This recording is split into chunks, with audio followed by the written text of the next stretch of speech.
பொருளுக்கு அலைந்திடும் பொருளற்ற வாழ்க்கையும் துரத்துதே. உன் அருள் அருள் அருள் என்று அலைகின்ற மனம் இன்று பிதற்றுதே.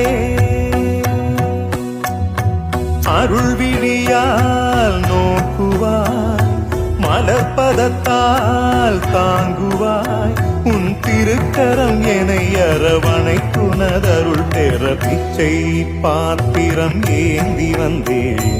ஐயனே என் ஐயனே, பிண்டம் என்னும் எலும்பொடு சதை நரம்புதிரமும் அடங்கிய உடம்பு எனும் பிச்சை பாத்திரம் ஏந்தி வந்தேன்.